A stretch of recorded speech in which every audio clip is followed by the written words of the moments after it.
Hello, hello, hello. Have I missed this? Boys. I feel like the club's flipped upside down, turned back upright. Everything's been happening, man. We'll let everyone slowly join us. But Grizz, good to get the boys back together, man. How you feeling? I'm feeling good, man. I'm feeling good now that I've seen your beautiful, amazing faces. We can talk football again, Liverpool again. People may want to blame me why show hasn't been happening, but I'll take a quarter of the blame because there's four of us. I think Fahi takes two quarters of it. You've gotten validated. Yeah, you've been away. Yeah. Fahi, don't try even come in the conversation because I know you tried to just defend yourself. No, you're not defending yourself. You've Fine, been fine, just fine, you've got a tan. You know what I mean? fine. You've got that hairstyle going on. Yeah. So you're the only one that's really to blame. Really, actually, let's just all lump it on Fahi. But yeah, I'm good with that one. I'm fine. but it's good to be back, man. It's good to be back. It's good to talk Liverpool always, as always, and yeah. Thank you for having me on. No. It's all of us together. First and foremost, if you don't know, welcome. We are KopEnd Fracas. We are a podcast. A lot of us London-based. Got a few in the Midlands. Got a few just outside. We're a load of guys. We get together. We talk about Liverpool. We talk to Grizz about what he's thinking. We're up on all of the audio platforms. We've got TikTok. We've got Instagram. And we've got Patreon as well for additional stuff. So make sure you're supporting. Of course, it goes without saying, we're on Grizz's channel.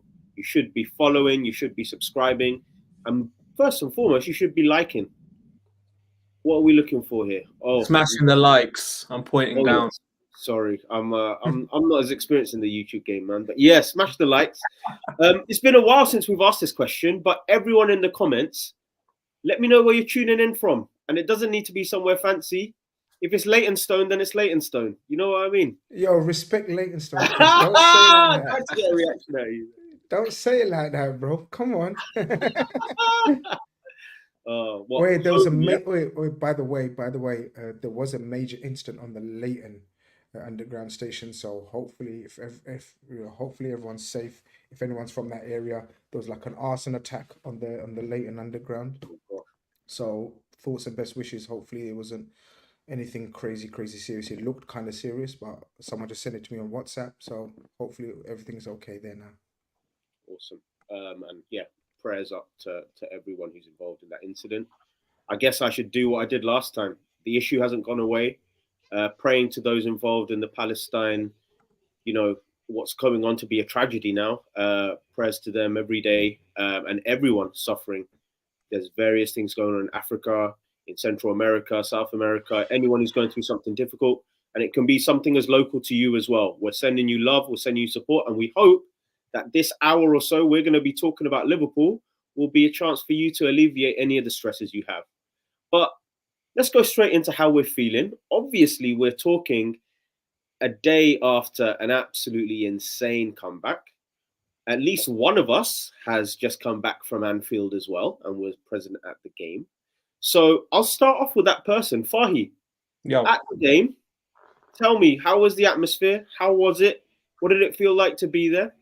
Well, brother, it was like 1 degree, right? So obviously freezing cold. You need to understand it's a 2 p.m. kickoff. The drive up wasn't fantastic from my perspective, but hey, it got there, thank God. But just in general, obviously, it's a mad cold day, super grey in Liverpool.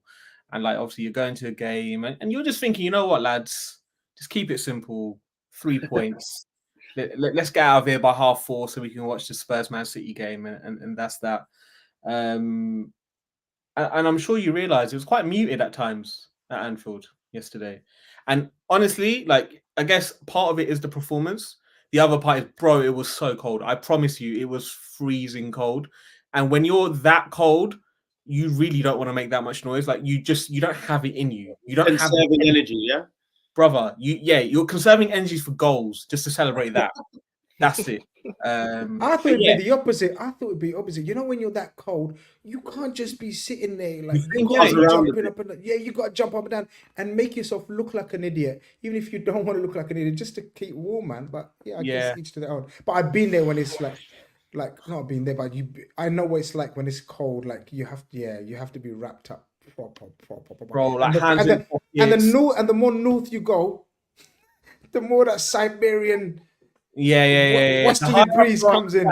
it's a madness. It's a madness. But yeah, But just yeah. in general, obviously, I was expecting like an easy victory, anything but, and I'm sure we'll get into that.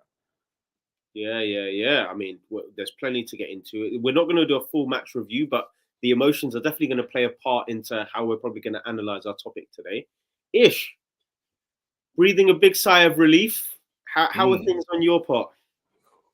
Listen, I'm good, man. I'm good. I haven't done a pod for a good couple of weeks. I've just been sitting back, taking notes, building up cases. Not everything needs a reaction. Yeah, sit back and observe. Exactly, bro. Just been at prime sting, just in the rafters, just watching. And listen, yesterday's result was amazing. Obviously, we might get into the performance a little bit more, but the result alone, 3 points, like it's been a good weekend for Liverpool fans. Let's not sleep on that. It's been a very good weekend.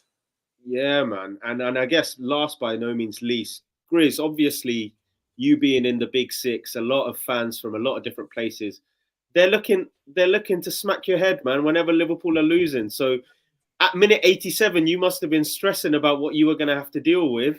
Tell me about the journey there. Yeah, it's, being a Liverpool fan, we have to obviously expect scrutiny. Let's just say that. We are scrutinized to another level, to another degree.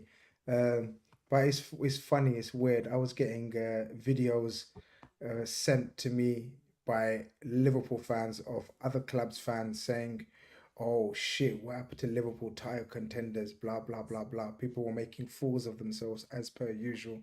You never learn. Made to look silly as per usual. Never learn. They forget this is Anfield as usual. But we will speak on them, maybe not. Maybe they don't deserve to be spoken on. But yeah, being a Liverpool fan is emotional. Let's just say that it's emotional. We have to take the rough with the smooth. But yeah, right now, everything's pretty smooth right now.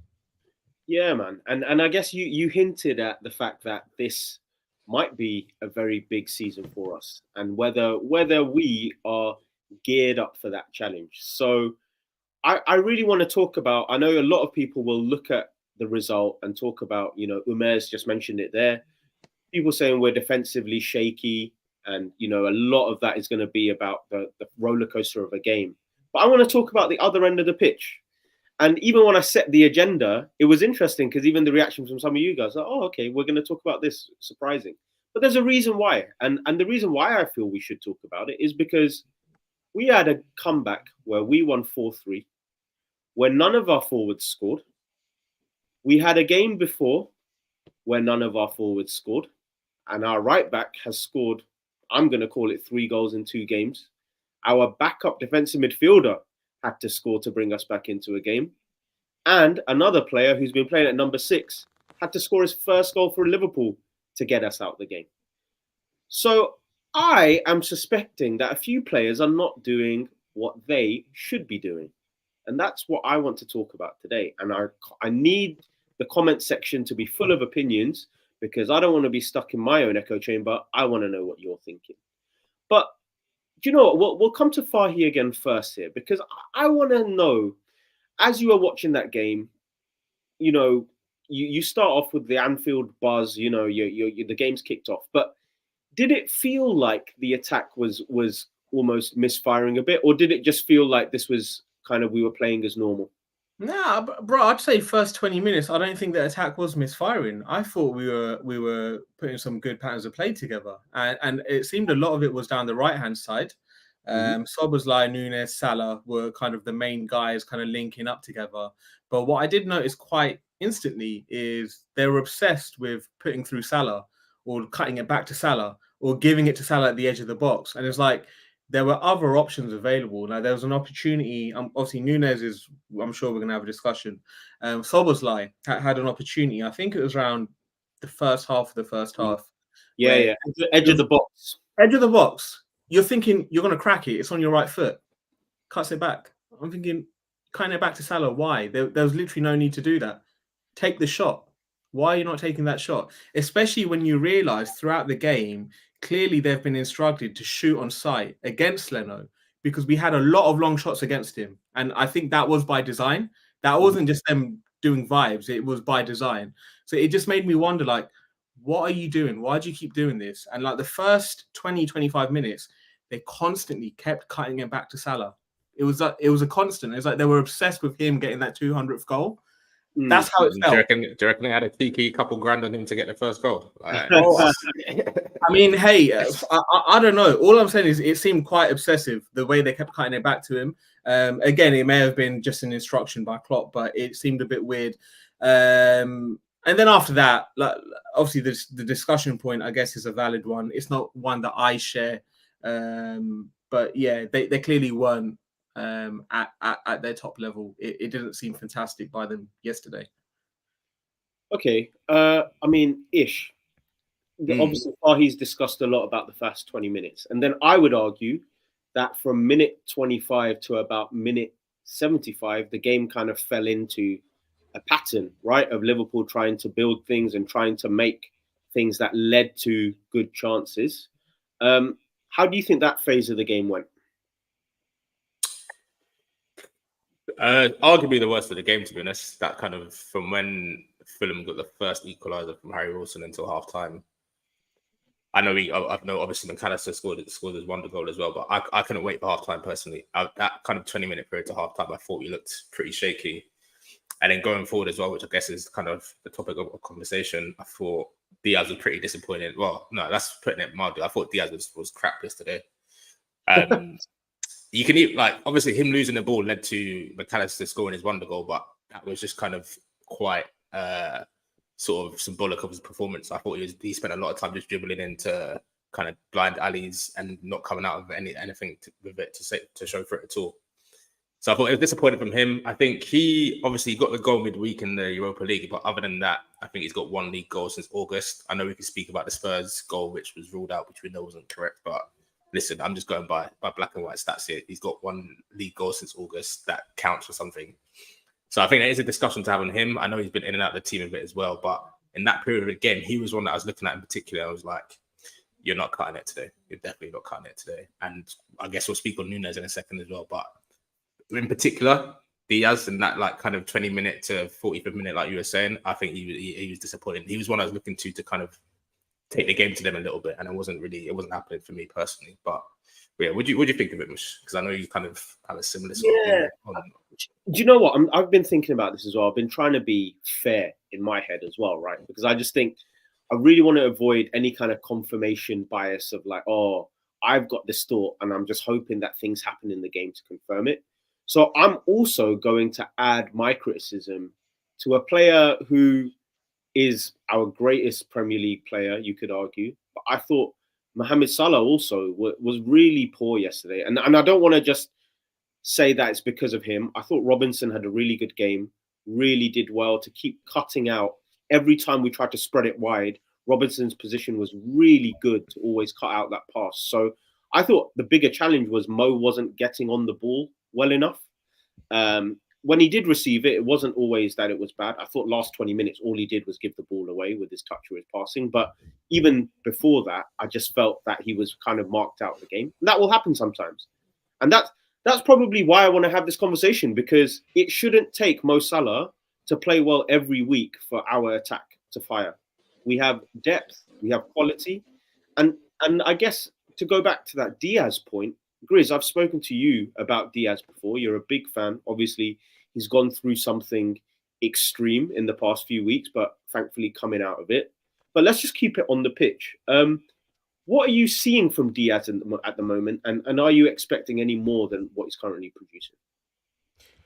So I get the scrutiny and scrutiny around Diaz, because obviously he's been there now. Is it his second full season now? That's the second full season. Yeah. He joined in January 22. Yeah. And I personally believe he was getting into a nice bit of form. He scored a few goals. I'm surprised at that stat though. that he's only scored what is it 2 One goals? that the Luton goal. So yeah, he scored against Bournemouth. He scored against Bournemouth earlier on in the season. I think he got another one, and then since then he's only got the one against Luton. Obviously, he's been in and out of the team, but yeah. I need more output. I need more output. It was the Chelsea goal. It was the Chelsea goal as well. That's what. Yeah, so Chelsea, Bournemouth, and then Luton.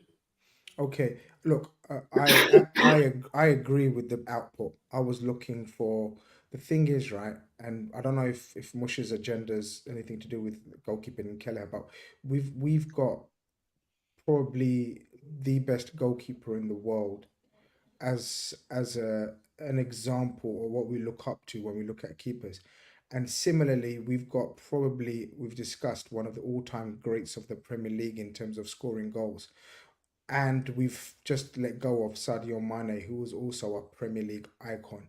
So automatically our standards, our levels, and what we aspire to, what we're used to, is that.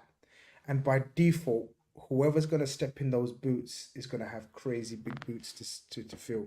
So Diaz, as talented as he was and as sought after he was, and we were all very, I'm assuming we're all very excited to get him on board. Yes, we were looking for Sadio Mane numbers. Not instantly, but soon. It's difficult. It's difficult. You're not going to get another Sadio Mane, like you're not going to get another Alisson. And we're going to find out you're not going to get another Mohamed Salah.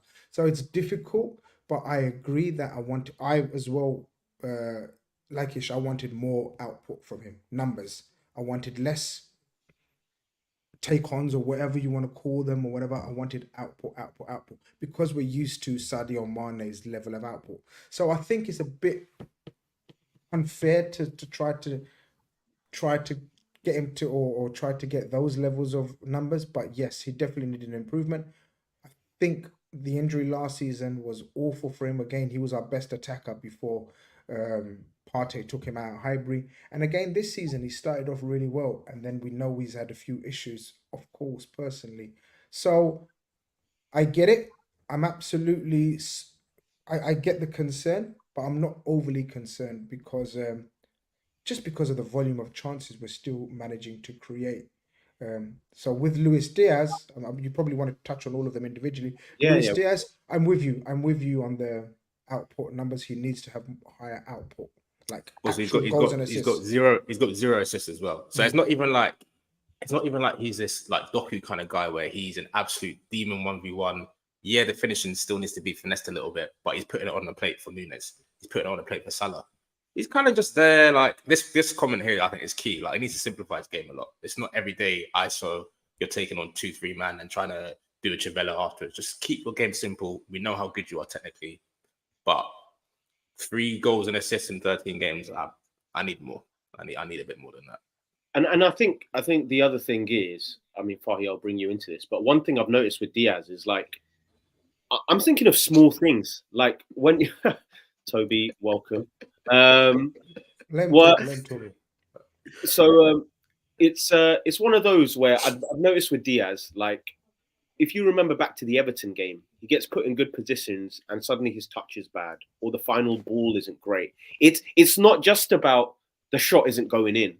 It's also those moments where you need some weight of pass, some composure, some quality. Mm.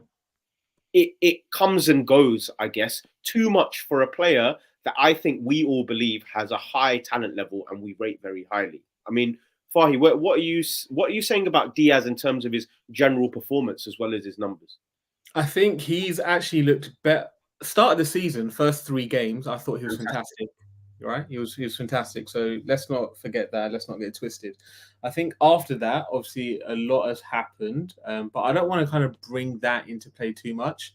Ultimately, from a footballing perspective, he's actually seemed better coming off the bench than he has starting games, and that's because we've needed an injection of pace, some creativity. But when he's been starting games, he's just been kind of there. Why do you think that is? Because one thing I've noticed, and I said this at the start of the season, he's been instructed to now, moving forward, to attack the box when he's not got the ball. So say, for example, the ball's on the right-hand side. Yeah. Right? Like the Chelsea goal. Exactly like the Chelsea goal. Previously, what he would do when he first came to the club, he wouldn't actually try and get into the box to, slide in and score or get a header in. He would always stay wide or he'd be around the edge of the box. Whereas now he's been instructed to try and get that goal. But then you're probably wondering, well, if that's the case, Faye, then why has he only scored 4 goals in the league or 3 goals in the league or whatever? And that's the question we need to work out. Because even yesterday, I noticed he would cut in centrally quite a lot without the ball. That's not even with the ball. Without the ball, when the ball's on the right-hand side, he's not stretching playing down the left. He's trying to get into the box or in and around the box. And I think that is by design, right? And I think that is actually impacting his overall play because he's now focused more on making runs, behind the centre-back than he is, actually being more creative in and around the left-hand side of the pitch. And trying to cut in and score. Like that doesn't seem to be his game anymore. This season, it does seem to be a different Diaz. And I understand the criticisms. I get it because he's not actually contributing too much right now. But every forward in our team has a weird patch where they just don't play that well. Salah's want to have it soon. Don't get twisted. I'm not wishing this on him, but he always has it. He'll always have 5 to 6 games where he's not looking fantastic.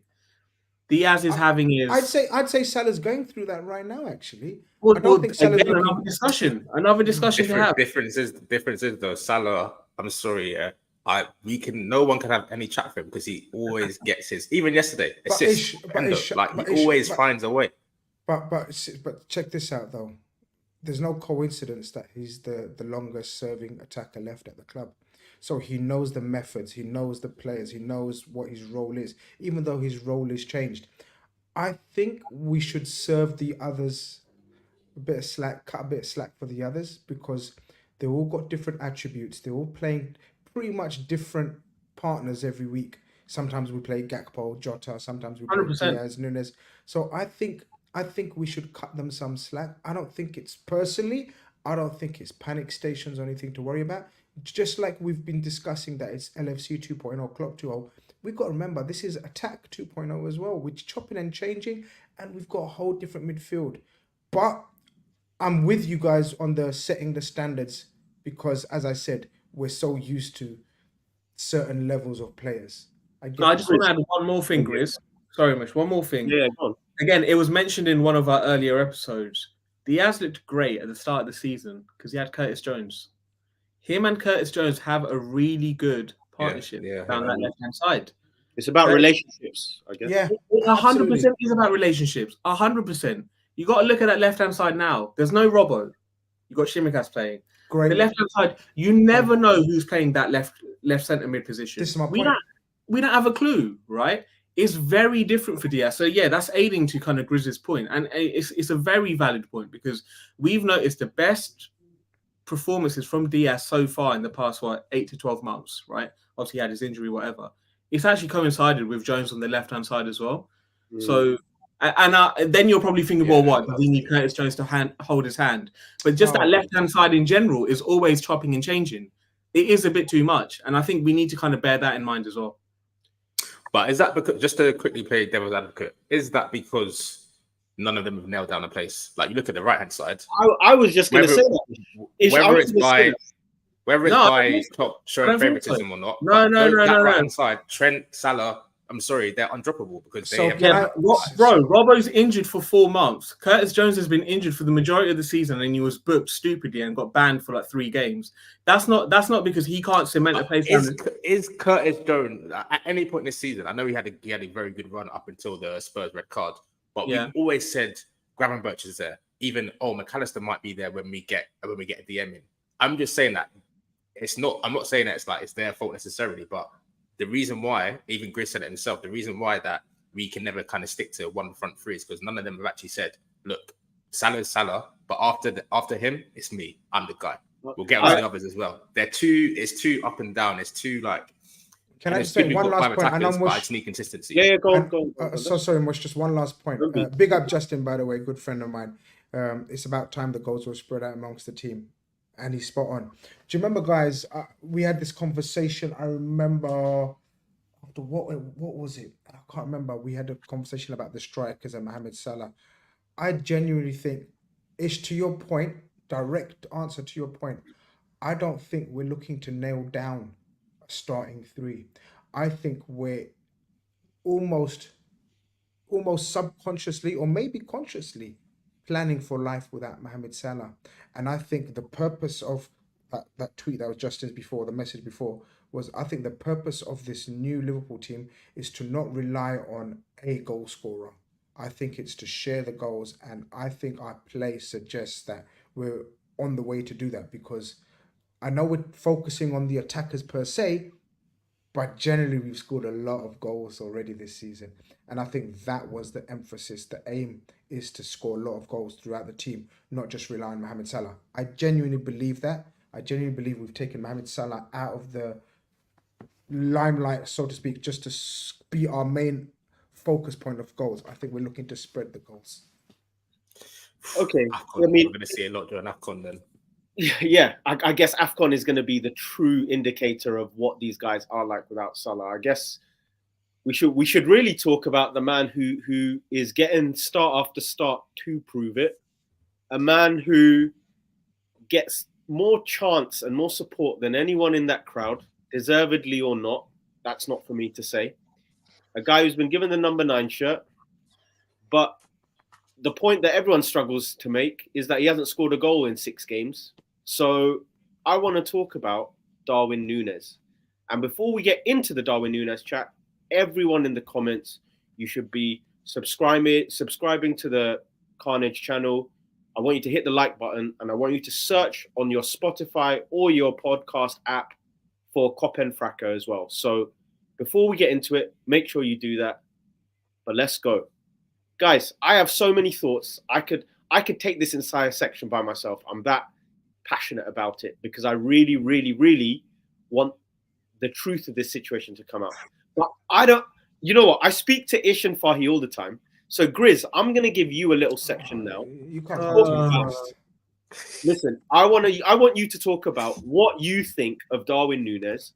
And I don't want you to talk about how the emotional side. I want you to talk about what you feel like you're seeing on the pitch at the moment. What we think, look, I'm going to try to find you something. And you know, we want to talk about facts. Whenever you're looking for something, you can't find it in it. A good friend of mine put up something. Where's his friends with everyone, man? I'm gonna find it. I'm a friendly guy, man. I'm a friendly guy, except Toby. Can you fuck off, Toby? Like, we're talking Liverpool here. Like, why are you in my chat? For a block, you get out of here. Let me cook. Well, Chris is funny. Let me cook. But go on.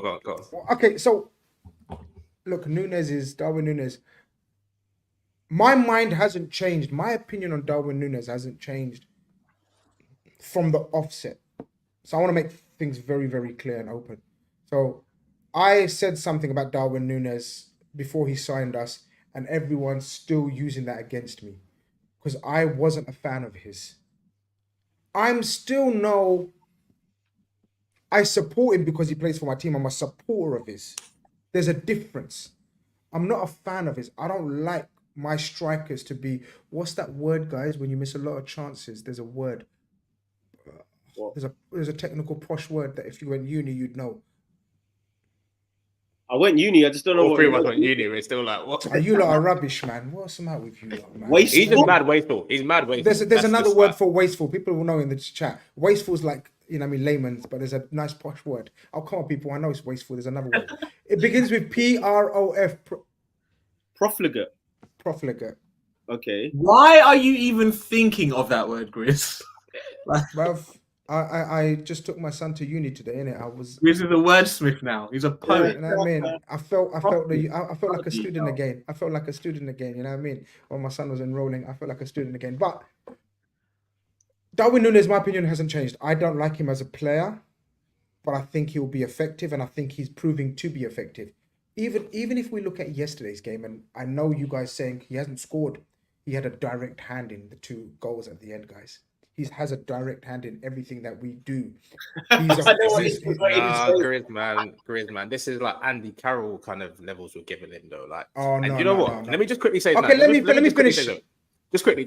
I understand what you're saying, yeah. But then, as a fan base, we need to shift our expectations of this guy because we big him up like he's. So there's a balance. Just see him for what he is. Okay. I agree with you, but then we can't control that. we can't control everyone's narrative. We can't control certain fans' narratives if they have that, your narrative if you have that. What we have to say, what we have to speak on is what we see. And what we're seeing is he's part of an attack. He's part of a team that is 1 defeat in 26 games or something, that has scored X amount of goals. We have to look at, for me, we have to look at the holistic, not just the individual in this case. Now, as an individual, yes, he can improve his game. I believe, and I'm not a fan of his, I believe he's improved a lot. That's me saying it, and I'm not a fan of his. I'm not one of these guys that bigs up Darwin Nunez. I'm not one of these guys that shouted from the rooftops when we bought him. I'm actually the opposite. People are like, oh my God, Grizz has changed his tune. Now we bought him, because I cussed him beforehand. I was like, he's not that guy. I very clearly said he's not that guy. But what I said is I can see him being effective in a Klopp attacking unit. Now, what does effective mean? You're going to say, Ish, I can already tell. You're saying, I don't want to see effectiveness or whatever. I want to see goals and assists. That's you. What I want to see is the team doing well and him being an active member of that. And along with that, the goals and assists will come. Now, if you want to see cold hard facts, someone good in the chat will tell you about his goals and assists per minute, and it's one of the highest up there. So so it's one of the highest up there per goals per minutes played. And it's a goal and assist every 90 minutes, just to confirm, in all comps. So there you go. Goal or assist. Now, a couple of things to just quick. Now, and I don't want to be his defense lawyer, because I'm not. As I said, he's not my type of player, but he's damn effective, and the numbers will come. The numbers 100% will be improved as he goes along. Now, if it's detrimental to the overall team's success, then we're in trouble.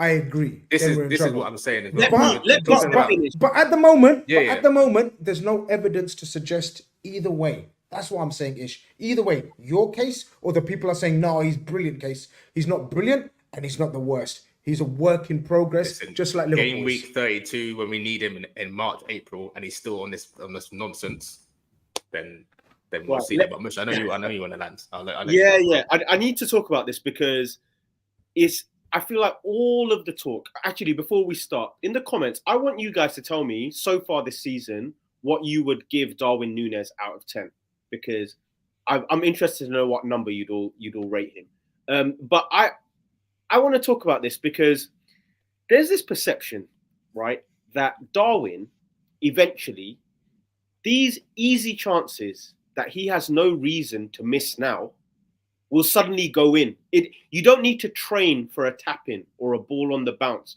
being 3 yards out. There's no reason why he doesn't score them now. And that's the bit that I don't understand, is that everyone's saying, oh, things are going to fall in place. Why would it take 6 months of sessions with Robbie Fowler to work out how to score from a yard out? It shouldn't take that.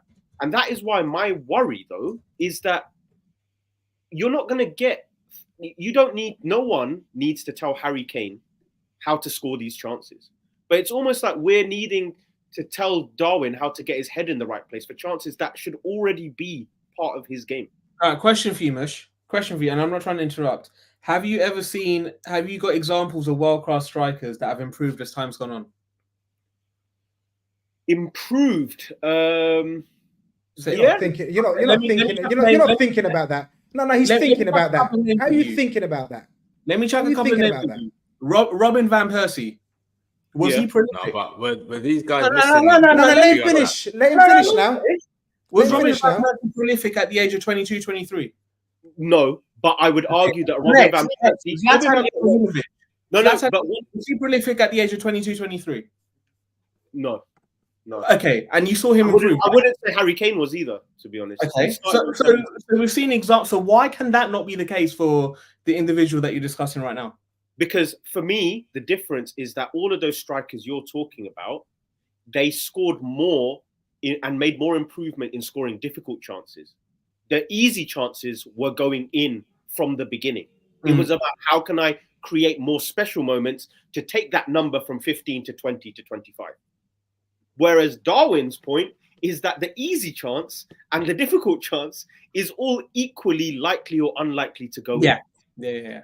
I get you. That for me, my problem is what Ish is saying about game week 32 is that I have no trust or dependability that when it comes to the big chance in a City or an Arsenal, and it's one chance this game, I know that if Darwin gets 6 chances, he's going to score.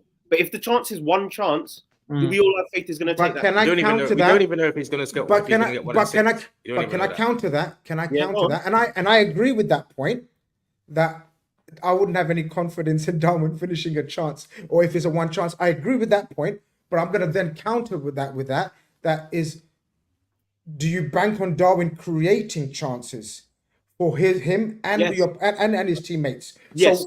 So you're going to balance it out. But then Grizz, the issue here, I'm so happy all of this is coming up, because the issue here now is that we are obsessed with complimenting Darwin's XG. But well, a lot of people are, because they'll be talking about how involved he was.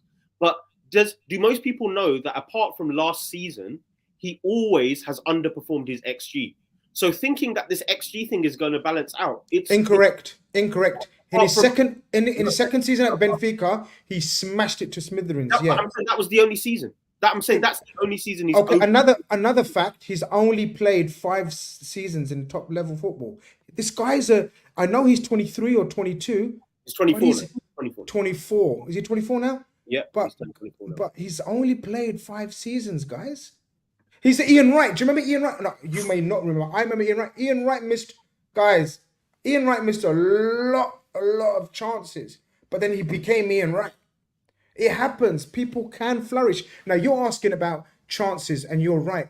I don't think you'll ever become a Harry Kane type finisher where chance, bang, goal. One sec, Grizz, you said Ian Wright. That's a great example. The other example I'd use is Andy Cole, a player who has 175. Andy Cole missed. I grew up in the Andy Cole era. He missed chances, but because of the overall team's success, people look at the numbers that are in black, not in red.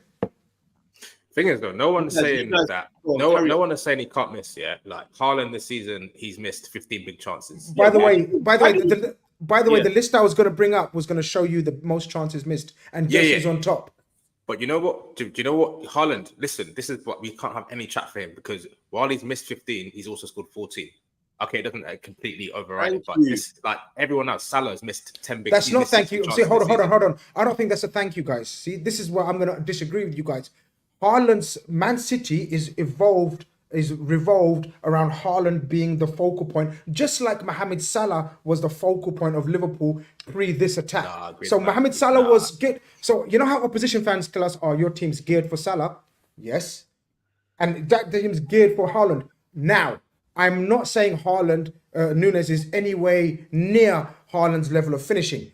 But let's not do these comparisons, man. That team is chance creation is for Haaland. Our team, as we've said, we've scored X amount of goals, and none of them are focused around one player. They're spread out. So do you think Nunez would score as many goals as Haaland if he was at City? Whether the game no, I never said that, and never. I agree with that. Only thing I'm asking from Nunez, right? And I think this is a very, very fair thing to ask. Whether you're talking about Ollie Watkins, Mbeumo, doesn't matter who it is in the league, Isak. Score more than you miss. That's all I'm asking for. I'm not asking you to be a 1-on-1 striker like a Haaland. Score more chances than you miss. That's all I'm asking. It's impossible. You're never gonna get that from him, though. Bro, that's what I'm saying. Any top striker, you have to score more than you miss. And people are applauding him for getting in the position and saying his movement's elite. I don't think there's a striker out there. I don't think there's a striker when you get to the goal line 2 yards out. If you're gonna miss, I don't care. I don't think there's a striker out there.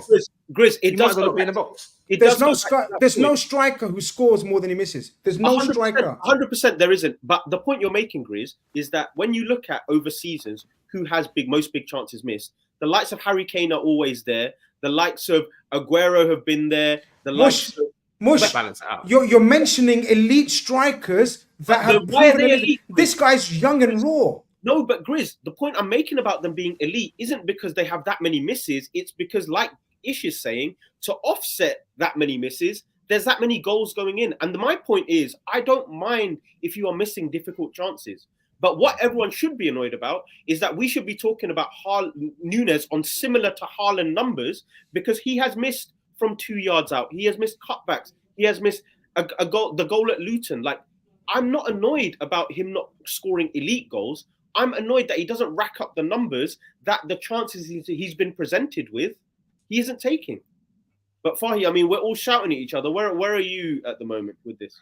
Listen, I get both sides of it. You damn politician! You damn politician! I am pro Darwin Nunez, right? I'm pro Darwin. I have been pro Darwin Nunez. I've never. And I'm not. So this is the weird thing, and I'm defending him. Exactly. But exactly. You can. The thing is, you're not blinded by the visceral hate that you have for what he's doing right now, or at times, right? And I think I know Mushinish quite well, I would say, right? And I think what they love, I think most men love this. They love to be proven right. Right. No.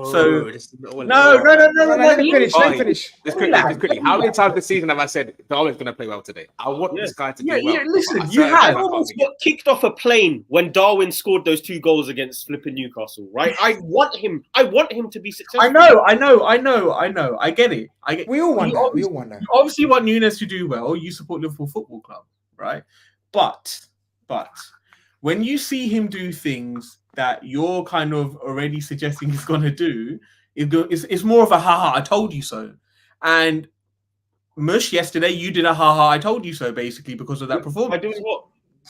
By what he did. The way he performed yesterday, you were doing haha, I told you so in a private chat that we're in, right? No. Fahy, wait. 1 second. Where you're incorrect with this is that if Darwin scores, for example, the chance that Salah lays off to him, either one, I don't want to do. I know. He's not giving me a reason to change my trust in his ability to take those chances. But ultimately, you're right with the factual stuff. He's missed a lot of chances. I think this season is 13 clear-cut chances he's missed now. 6 goals scored. It's not adding up, bro. It's not adding up. Agreed. But factually, what me and Grizz can turn around and be like, he's actually our second best attacker based off the numbers, right? Goals and assists wise, 11 starts, 7 goals. That's not even ours. He's the Premier League's, I told you, per minutes, goals and assists. He's up there with the best of them. Sorry. Can we just compare this guy to himself? Don't compare him to others. That doesn't negate what you and Mush are saying. Okay, hold on. When you're 3 yards up from goal, I expect you to score. That's you're not. But you're not. No, but the thing is, I agree with you, but you are comparing him to others. The frustration in you is because you're looking at others. Don't look at others then. Just look at the team. No. Let me land. No. What I'm saying is, if you don't want him compared to others, and you want to just look at Darwin Nunez in isolation, I suggest you look at the holistic overall picture, which is Liverpool. Then if it's detrimental to us not being, has he been very much part of us being where we are in the league? I think he's been really good. I actually give him an 8. No, I didn't ask you though. I asked Ish. I'm on an Ish agenda at the moment. Let me. No. I'm on an Ish agenda at the moment. Let me flip it back. Answer that first. No. What was the question again? Right. See what I'm saying? See, that's an agenda. Go. Has he been effective member of the reason, or one of the reasons why we are where we are in all the competitions? Of course he has. But let me flip it back to you. If he scores that goal against Luton, which he should score from 3 yards out, open goal, we're now top of the league. So and if he doesn't, and if he's not on the pitch, and if he doesn't score those, pretty much no one else in the league can score the 2 goals he scored against Newcastle, apart from. I've seen Ollie Watkins score that. Please, that's nasty. Let's not say there was a great finish. Listen, my point being, look at Ollie Watkins' numbers then. So if you're saying Ollie Watkins can score that goal, I agree with you. 7 goals, 8 assists. I know exactly, but look at Nunez' numbers and starts. Bro, Nunez hasn't started the game. I'm giving you facts back. I'm giving you facts back. 3 yards out from goal, you're just looking at a chance in isolation. I agree. It was embarrassing. It was an embarrassing miss. And it's not the only one. It's not the only one either. Yesterday again. You have to look at the overall. I believe in the overall. You say holistic. You say holistic, Grizzy. I'm looking at the holistic approach. When it's game week 36, we are away at the Emirates, wherever we are. We need this guy through 1v1.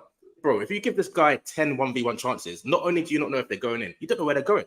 One's going rose ends. I agree. One's going bottom bins. One's smashing the bar. I It's cannot get behind. Listen, I agree don't with hate this that. guy. It's not personal. It's not personal. I swear to God. I agree with that. No one will tell me that I've had a higher feeling this season other than yesterday than the Newcastle game. Bro, through the roof. But I know when it gets down to crunch time, end of the season, we need this guy to turn up. I cannot hang my hat on this. I agree.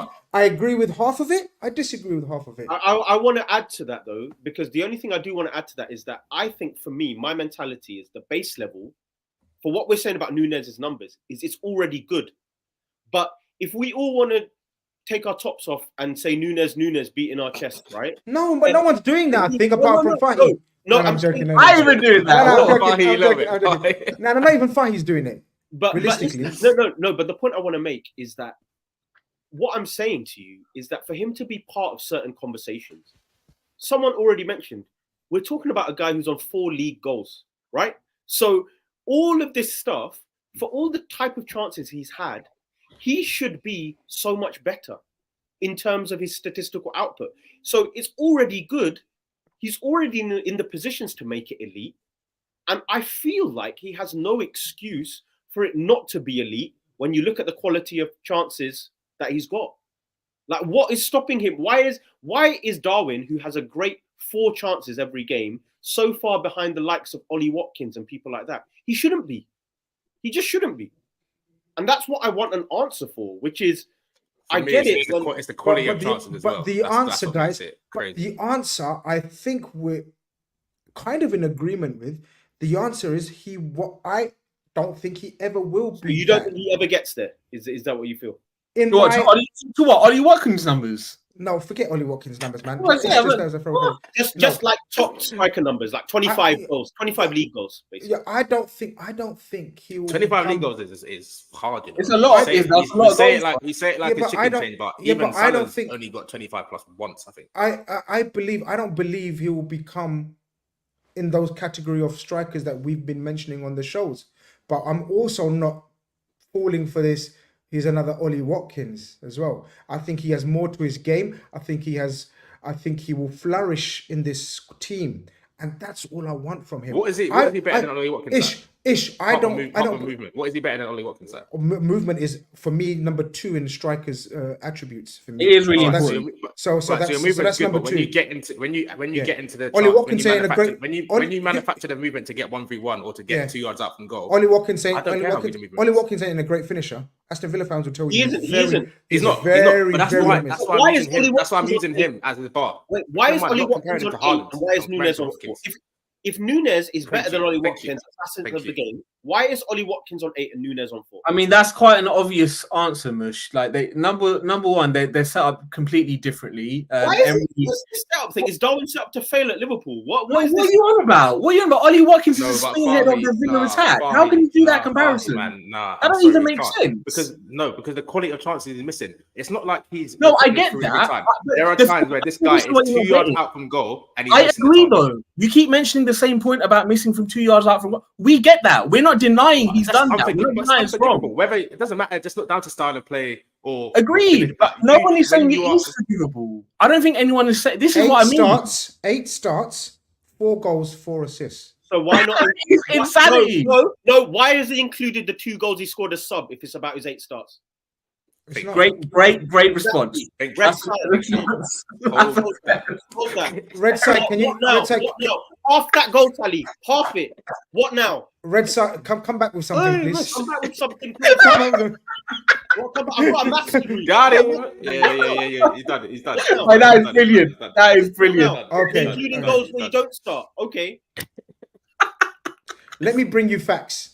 Haaland non-ex penalty XG per 90 is 0.7. No, let's not do non-penalty. Like the goals. One guy was second in the Ballon d'Or. One guy was second in the Ballon d'Or. You're bringing up numbers like that. Let's think about who we're talking about. Okay, but all right. So both of you, I have a point to make here now. Right? Do you agree or disagree that he needs to be in the starting forward line? Based off the way we play currently in 23-24. Who do you replace him with in that team? I don't even want to You can't replace him. hang your hat on. I'm not even saying. I'm not saying. No, sell I him, get I'm not that. saying No, get him out there. and that's what I'm asking. So are you saying that we continue playing him? Are you saying that you want him replaced? What is the argument? Because we can all see that he's missing chances. We all see it. Like, we're not blind to that.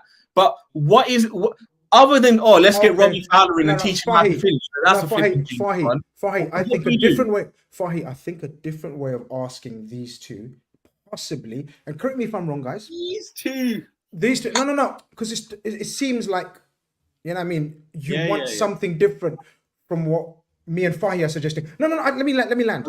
Okay, you land. Or maybe I don't know what you want. So we've already established don't want him to miss easy chances. We all don't want him to miss a chances. But let's cut to the chase. What do you suggest?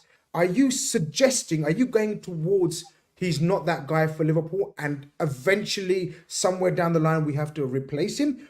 Because what do you want from him then as a member of the attack? Because he's a member of the attack. Yes. We know Mohamed Salah is number one, and then we know that the other four are in no way, shape, or form guaranteed a place.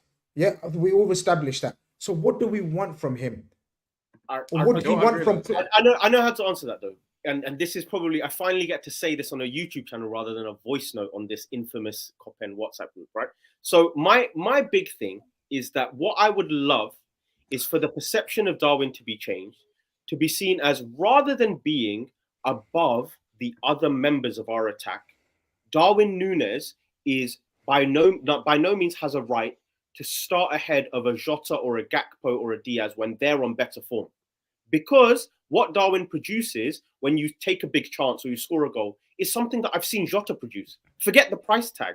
I have seen these other attackers have better form than Darwin. And when Darwin's out of form like he is right now, where he hasn't scored in 6 games, he should come out of the team because others can produce that. And I agree. Right now with Jota injured, I think we would struggle to bring someone in. But my point is, for example, Gakpo yesterday came on, had a really good effect on the game. I do think Gakpo, not up front, agree. I think he struggles with his back to goal. But what I'm saying is, I think this is where perception comes in. It's like, right now, Darwin is not the guy. And there are other players who will be more important for Liverpool in this 6-game period. This coming 6 games, Darwin is not where our future lies. But 6 games after that, from January, maybe when Mo goes to AFCON, Darwin steps up and scores 4 and 4. But what I'm saying is, I don't have this warped perception that year in, year out, we're going to develop Darwin to be a 30, 40 goal a season striker. And I don't think any of us think that. I just think, forget price tag, he is just part of a set of 5 attackers who are all capable of 15 to 20 But this is my point. So if you take away Salah, we all have to, because he's the anomaly. He's the freak, right? And we take away Haaland. So we've taken away... Kane's gone to another league.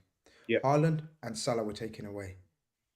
In my opinion, Nunez numbers will be comparative to every other striker in the Premier League.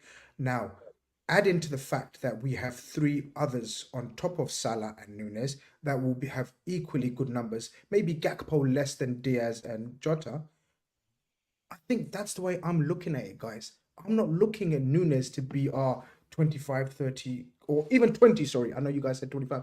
I'm not looking for him to be 20, and I don't think he'll ever be that 25 goal striker. I want him to be part of an attack and be effective. And at the moment, he is. Individually, he can do better. In isolation, he can do better. I agree. And I think that's the way we should leave it. I think just one thing I really want to add, like Ish and Mush, I totally accept what you're saying. I don't disagree with what you're getting at here. My only thing is, the alternative is you don't put him in the team, right? And I don't have confidence in the replacements being able to threaten defenses like he does, open up chances like he does, and create openings for Salah like he currently does. Agreed.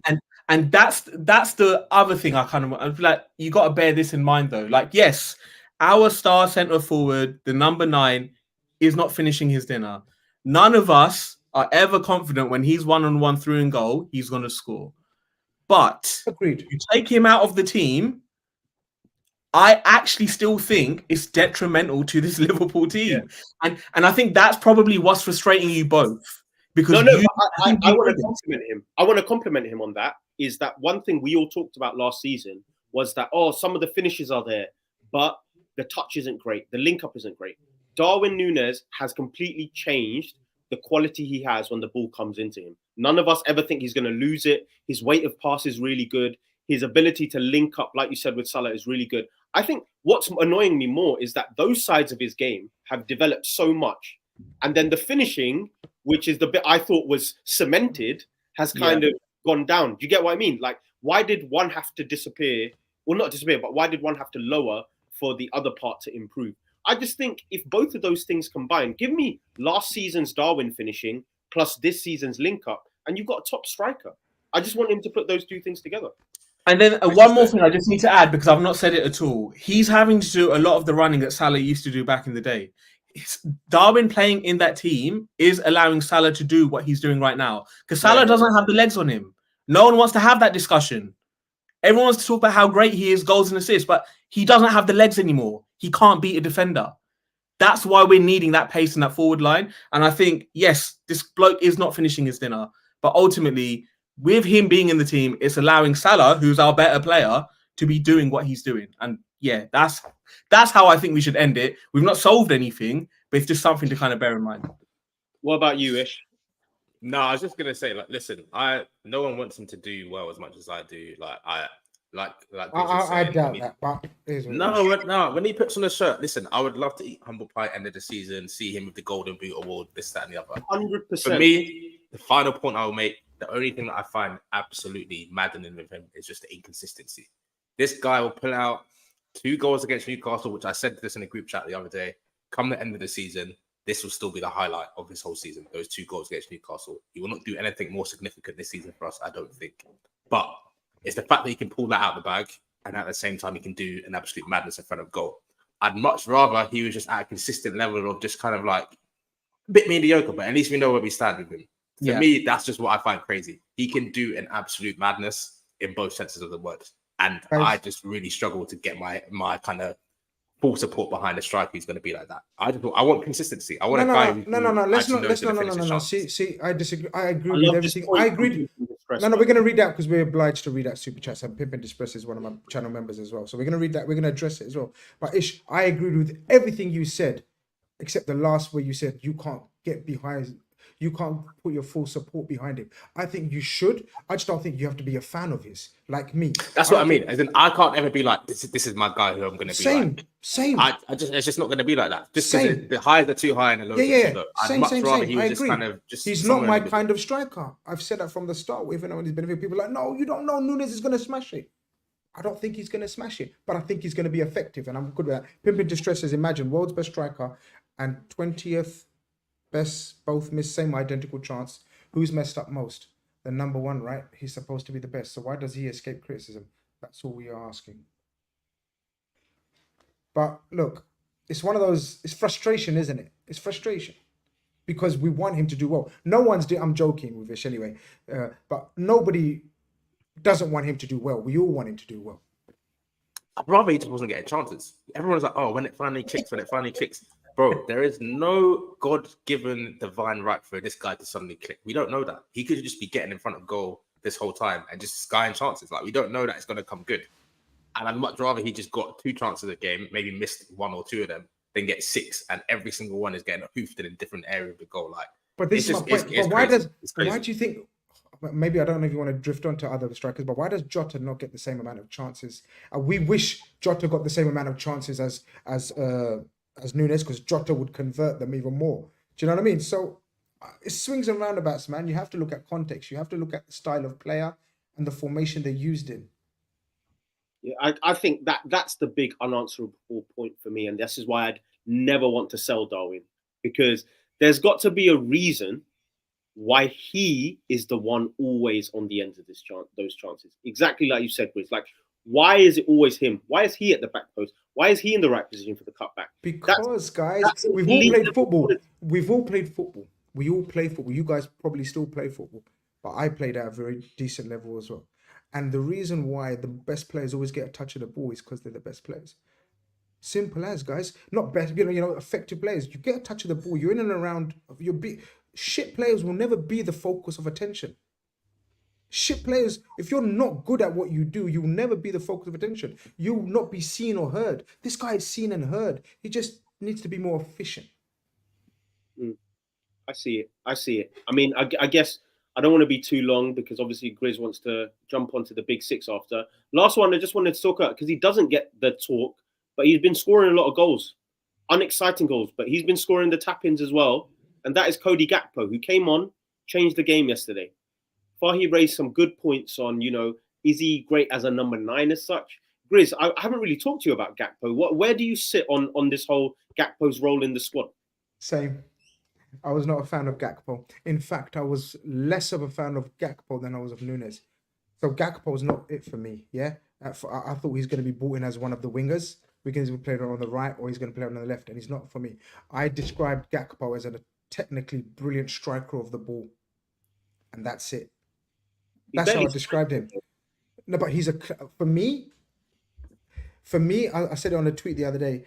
Right now, him coming in off the left, cutting it and taking that shot is near enough cash money. I think he's an insane striker of the ball, clean. I've been massively impressed with Gakpo.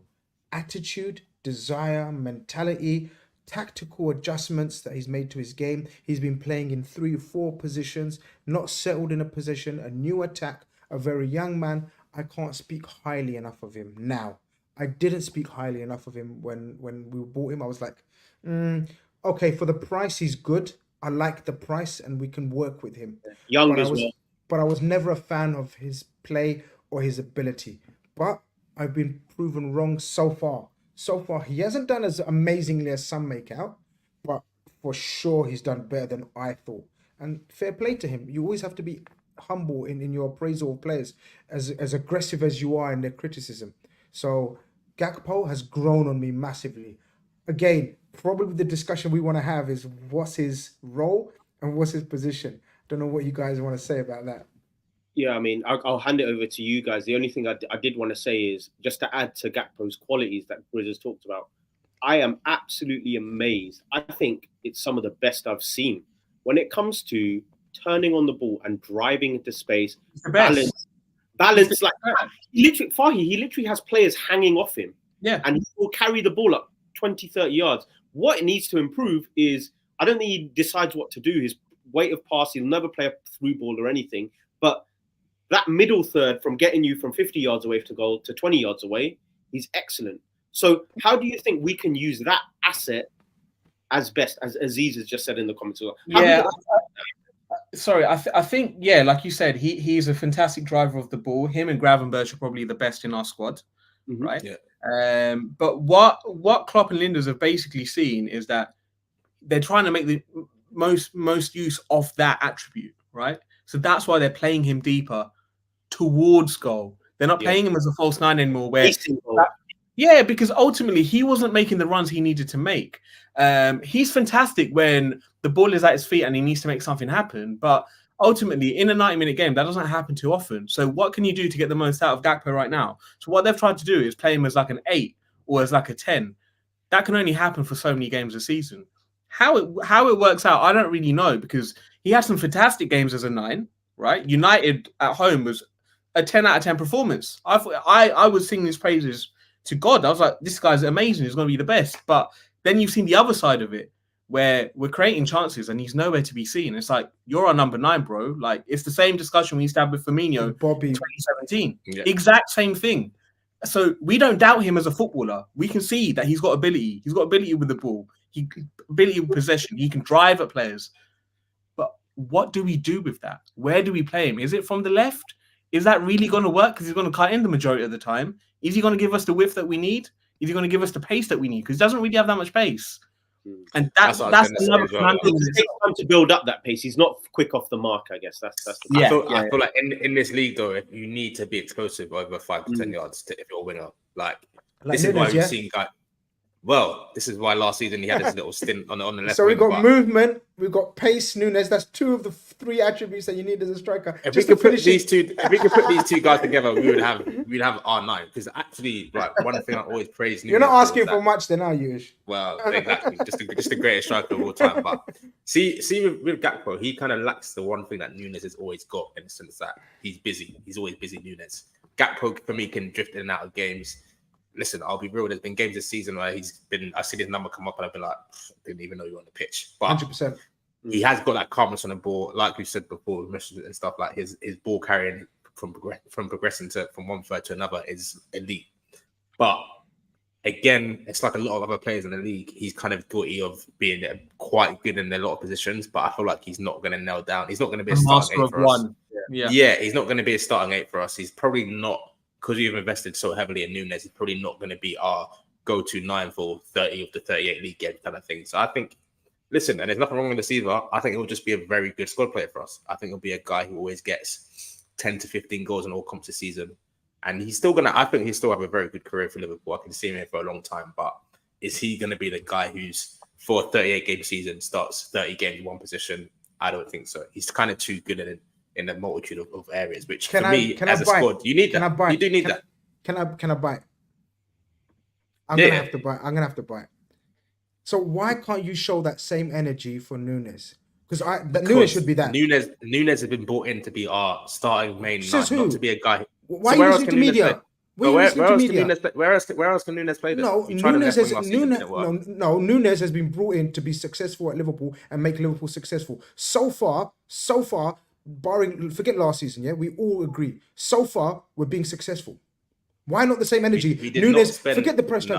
Forget the price tag. I can't say that. As a Liverpool fan, I cannot say forget the price tag. Why? We have to. But no, because I know for the next 5 years, this guy is our number 9. We're not doing a Chelsea where, okay, Lukaku come in. No, it doesn't work off this season. And we can't afford to get it wrong as well. Exactly. This Nunez, I don't even want to bring it back to him again, but we've signed him for upwards of 80 million.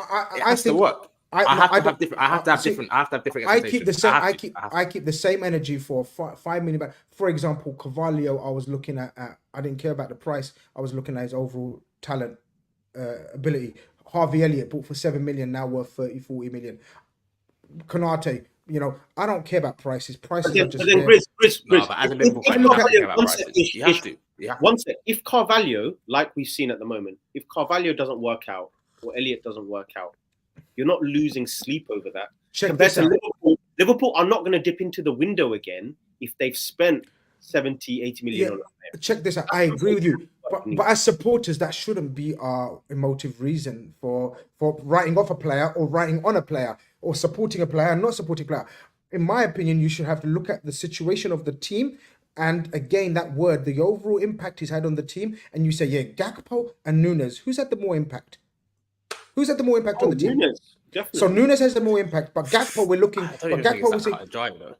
What, you don't think Gakpo and Nunez? Positive impact. It's not cut and dry. I'm sorry. Let's not do this. He knew where I was going with this. That's why he said, "Let me get in there." He knew where I was going with this. Positive impact. There is no way it's cut and dry. So two new players, 2 forwards coming into a brand new team, brand new attack. One speaks brilliant English, has got Dutch counterparts in his team. That's slow. We're doing it. We're doing it. Come on, we're doing it, bro. You've worked in all sorts of working conditions. If you go into a working condition where you don't know no one, you can't speak the lingo, your performance is going to take time to reach the performance of someone else who's comfortable in his runnings. We all worked in working conditions like that. 100%. Listen, not speaking English is not stopping this guy from missing City. It's not just. I didn't say just speaking English. I gave you did ignore the other things I said, and also look at the energy you kept for Gakpo, which I agree with. I love your energy for Gakpo. You know what I mean? I think he's going to have a good career at Liverpool. I think he's going to be successful. He's going to be a great squad player. Why can't we use that for thing? I get it with the price tag. I don't look at the price tag, whether it's high or whether it's low. But do you know what? One thing that is different between Gakpo and Nunez is that when Gakpo is playing crap, we are all happy for Gakpo to come out of the team. We're all happy to say that Gakpo needs, to improve or be taken out or whatever. Whereas when we talk about Nunez, we compliment the fact that, he's not doing, it's not working for him, but it's eventually going to get it right. It's like we have more leniency. I'll tell you why. Because when Nunez is crap, he's still creating something and he's creating opportunities for the team. Gakpo's doing fuck all when he's crap. That's the difference. That is the big difference between the two. He's busy. Gakpo doesn't do anything when he's crap. Whereas when Nunez is crap, I criticize him for that as well. Yeah, and when Nunez is crap, there's still something going on. That's the difference. I agree. And a lot of the time, something is hooping it over from easy. Bro, it's better than standing and doing stuck in the mud, because that's what Gakpo does half the time. Like, if we really want to get real, if you look at some of his last performances, he just stands there. You don't do fuck all. Like, he was great yesterday, fantastic. But in general, let's be real about Gakpo for a second. He had a great start, where he had a shit start, then he got better at the end of the season, and then he was crap again. Like, you never know what you're going to get with Gakpo either. So that's why I think we're probably not as lenient with Gakpo. With Gakpo, purely because Nunez actually still does something when he's shit. He'll still run. He'll still press. Gakpo, he's literally anonymous. Okay, guys. Well, do you know what? I had so much fun. Grizz, what a return to Khanage, eh? KopEnd Khanage, this has been a fire. This was Khanage. Bro, no, but the topic was, now I see. You see now? Now I see. There's a lot to talk about. Now I see the wisdom behind the madness, the method to the madness. There was a method to the madness. Man. No, but I get it. I think we all kind of agreed in the end. But I just think we all want to see the same things. But I just think our pathways to that. Yeah, we get the logic, but we're going a different route. Yeah, I think for me, the overall logic is Salah is clear of all of them. The other four are just kind of similar levels. Yeah, but you're talking Salah we're talking Salah on Henry and Cristiano Ronaldo, all-time levels. I'm just saying the you're putting Nunez on Ollie Watkins levels. We're not having that. We're not having Ollie Watkins. Why not? They are the same level. Grizz, they are the same level. Why not? Why are Ollie Watkins and Nunez? Because Nunez will score more, have more impact, will be much better Premier League player than Ollie Watkins. When is he outscored? When has he outscored Ollie Watkins? It's his first season, man. Let's talk at the end of the season, innit? Second season didn't outscore. Let's talk at the end of the season. I guarantee you, Ollie Watkins will score more league goals than that is guaranteed. I guarantee. Okay, I'm not denying that fact because of the fact that we gave you. But hold on. We just said we just told you how many starts he makes. In comparison, I guarantee you, Nunez's goals and assists per minutes played, we better not win. Even if we're doing goals and assists, are we talking? You're a number 9. Are we talking food? Number 9 on your back. Are we talking food? Are we talking food? Are you shaking hands ish or not? But I'll take you anywhere you want to go, Grizz. I'll take you. Okay, guys, you heard the context. Listen to the context. What's the context? Can we lay out just quickly? What's the context? We can't do it. Watkins is going to start 90% of Aston Villa's. Like he said, he's the split. No. Let's not do that. We have to do Nunez that. Is still that makes no Nunez sense. Is still starting games. Nunez is still starting. So therefore, what I've said is fair.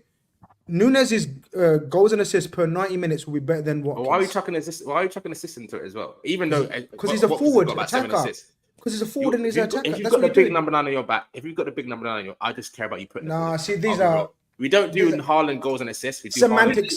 Semantics. Guys, T-Way, Grizz, share the comment there. This is a really good comparison. Where would you guys sit on Ivan Toney versus Darwin Nunez? Current level. Forget what he become, all of that. Where do you guys sit on this? Toney's better than Nunez, comfortably.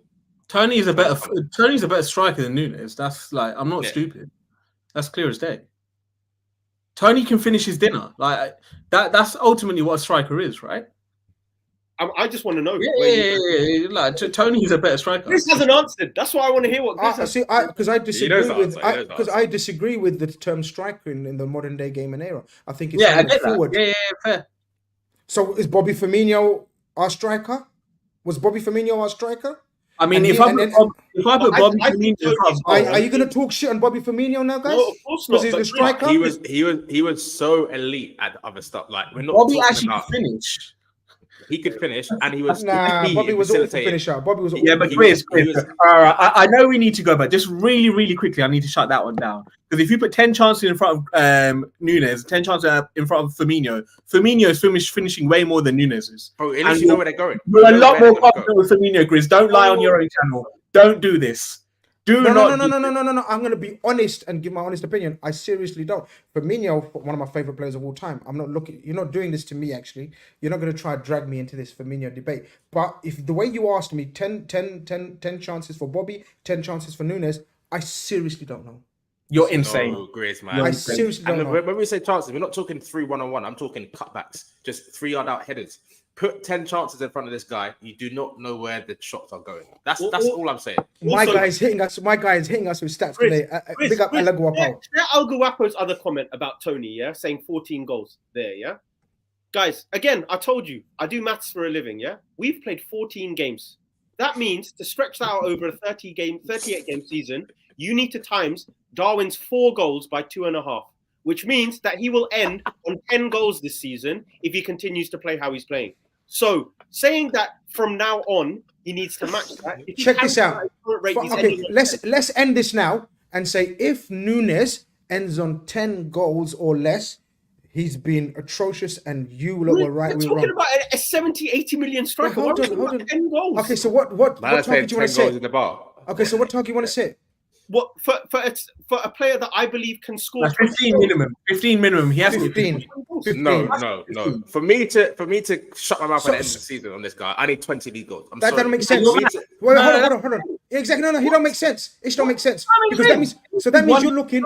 Wait, hold on, Ish, Fahi. So that means you're looking to score 150 goals between the team. Because that's how we're going. So why are you ignoring that aspect? How many goals is the team scoring? Comments. How many goals should Nunez be scoring? This guy is now a starting 9, right? 15. This guy's a starting 9. He's started the last 6 games, right? Let's do 15. Because Jota's injured, my brother, and Diaz's parents were kidnapped. Bro, is this what we're doing? Is this what we're doing? The guy, I think 15 league goals from like 15. We're talking about 10 goals. 10 goals. Are we? If he starts 35 league games, if he has 35 league appearances, I want 20 goals. I don't think that's it. Okay, if he's the fourth, if he's in the top 4 goal scorers at the end of the season, are you gonna? That's better. You know what? That's a good metric. You know what? Be as good as your peers. All right. You know what? All right. That's a good metric. That's a good metric. Bro, he's letting guys like Mbuemo. He's letting guys like Mbuemo and Watkins dunking on them already. Bowen's going to score more than flipping Nunez. It's not Christmas. Yeah, relax. I will see you in May, my bro. I will 100%, see you in May. 100%. Hopefully we're both every week celebrating the title win. But even if we are, I'll Mediterranean food, Turkish food, Lebanese. Oh, they're roasted. Burnt smokehouse, man. That's where we're going. Burnt smokehouse. Yeah. Ish, make sure you holler at me in pay week. Yeah, make sure. Bro, we're doing that. We will be there, bro. We will be there. We will be there. We will be there. Listen to what we said. Either we're doing the top 5 or we're doing the goals and assists more than. See, I was top 4 a minute ago. Man, he's already trying to move the top 4 minutes. I tell you why I changed that. And it makes complete sense because we're already going to have Brother Salah in there. So if you're looking to score 100 goals plus, then obviously 2 of your goals, that's not realistic, is it? So top 5, I'm saying, because Mohamed Salah is our. I mean, that is fair. Yeah, Mane was a 15 to 18 striker, so it wasn't that. Wait, hold on. What did you say? What did you say? Sadio Mane. No, let's have another debate. One of our greatest attackers of all time was a 15 goal. Okay. Okay. 70-yard run back. Defending Nunez. Okay. I'm just saying. Through the middle. No, we're not doing that. We're not comparing him to touchline winger Mane. He was tracking back 70 yards to help Robert. That's great. You're the number 9, middle of the goal. Score. Get me 20 goals. That's all or be in the top 5 goal scorers. That's all I want. All right, guys. I have had so much fun. I hope the comments were absolutely buzzing today. Thank you so much. Boys, I want to thank you. I'm energized after today. We want to keep seeing these players scoring. We want to keep having these arguments. We all want to be wrong. Everyone's loaded their agendas for the year. I thank you so much for coming. Drop us a like, subscribe, follow us on the pod. Okay, Grizz is still trying to get some final punch. I'm just saying. He started off the session by saying, I want cold, hard facts, black and white. I'm giving you black and white facts. Firmino was one of the greatest attackers of the modern day era. I mean, our brother here has just corrected himself and said, "Okay, I lied only once." So you can remove that comment as well. So these facts are looking too gazy, man. It's fine. I don't know. It's carnage. It's carnage in here. It's carnage. The comments are carnage. But no, Guys, thank I know I've been Yeah. lazy with the streams. I know I'm back on it. This is gonna be Mondays. We're gonna do more streams. I've been lazy. I've been busy with family life. Things happen, but we're back, and we're happy to be back.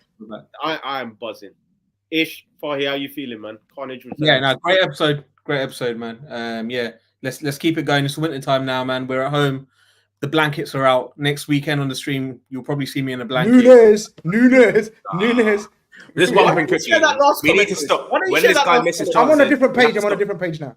We have to stop chanting this guy's name when he misses chances. I'm all for backing the players, but this guy cannot miss sitters, and no, because the energy's not the same. We don't do Gakpo when he misses chances.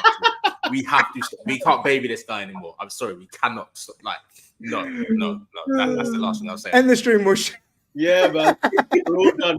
Chris, cut the cameras. Thank you, everyone.